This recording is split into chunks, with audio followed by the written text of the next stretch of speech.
जय श्री राधे। आज का ज्ञान, आज का सत्संग परम पूज्य श्री हनुमान प्रसाद पोद्दार जी महाराज की पुस्तक से।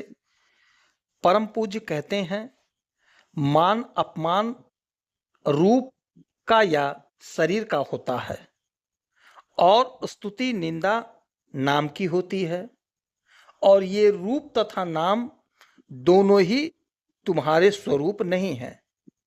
देह का निर्माण माता के उदर में गर्भ काल में होता है और नाम जन्म के बाद रखा जाता है।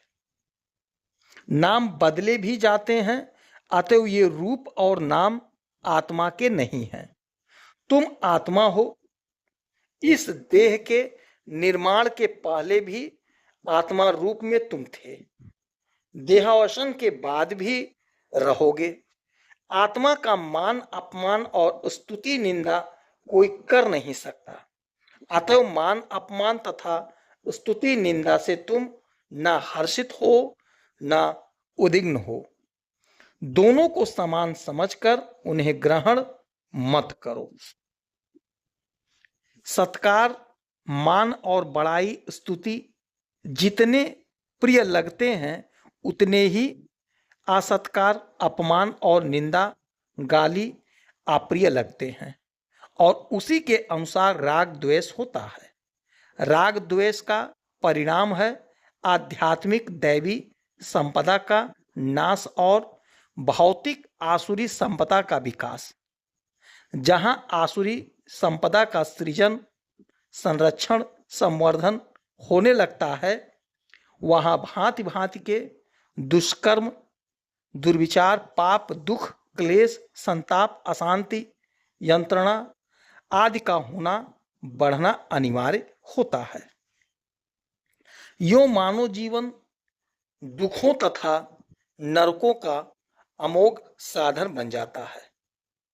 तुम जरा ध्यान देकर सोचोगे तो यह प्रत्यक्ष दिखलाई देगा कि तुम ना देह हो ना नाम हो, और यहाँ के मान अपमान तथा स्तुति निंदा ही नहीं, लाभ हानि, जय पराजय, शुभ अशुभ, प्रिय अप्रिय, सुख दुख, मित्र शत्रु, जीवन मरण आदि सभी द्वंद्व केवल देह नाम या नाम रूप से ही संबंध रखते हैं।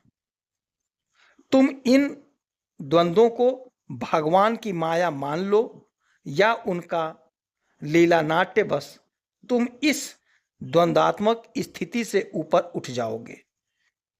यह द्वंद्व की जगत है, अर्थात यह द्वंद्व ही जगत है, माया है, और द्वंद्वातीत या सम स्थिति ही ब्रह्म है।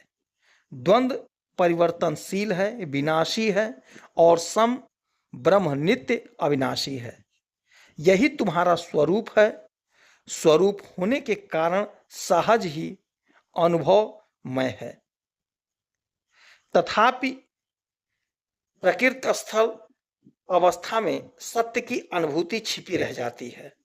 अतएव अभी इस प्रकार द्वंद्व मोह से मुक्त रहने की साधना करो। न मान बढ़ाई में हर्षित हो, न अपमान निंदा में दुखित। इसी प्रकार प्रत्येक द्वंद्व में समत्व रखने की चेष्टा करो। व्यवहार में शरीर के विभिन्न अंगों के कार्यों की भिन्नता रहने पर आत्म रूप से जैसे उनमें कोई भेद नहीं है, वैसे ही व्यवहारिक परिस्थिति के भेद से भेद प्रतीत हो, पर अंतस में किसी भी द्वंद्व में अनुकूलता प्रतिकूलता का बोध नहीं होना चाहिए। देह में और नाम में अहंकार बुद्धि से ही जो सर्वथा मिथ्या तथा अयुक्त युक्त है, ममता आसक्ति का प्रसार होता है और अनुकूलता प्रतिकूलता की अनुभूति होती है।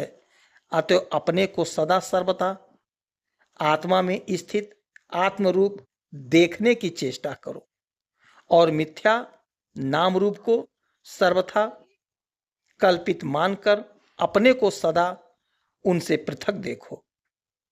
जितने भी भेद हैं, सब नाम रूप को लेकर हैं। नाम रूप व्यवहार के लिए है, इनसे सर्वथा भेद रहित आत्मा का सम स्वरूप नहीं बदलता।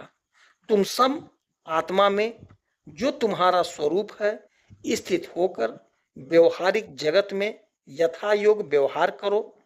तुम्हारे व्यवहार में विषमता रहेगी, पर तुम आत्म स्वरूप में नित्य सर्वदा सर्वथा सम रहोगे। व्यवहार की लहरियां तुम्हारे प्रशांत स्वरूप में जरा भी क्षोभ उत्पन्न न कर सकेगी। वे तुम आत्मस्वरूप प्रशांत महासागर की शोभा होगी। जय श्री राधे।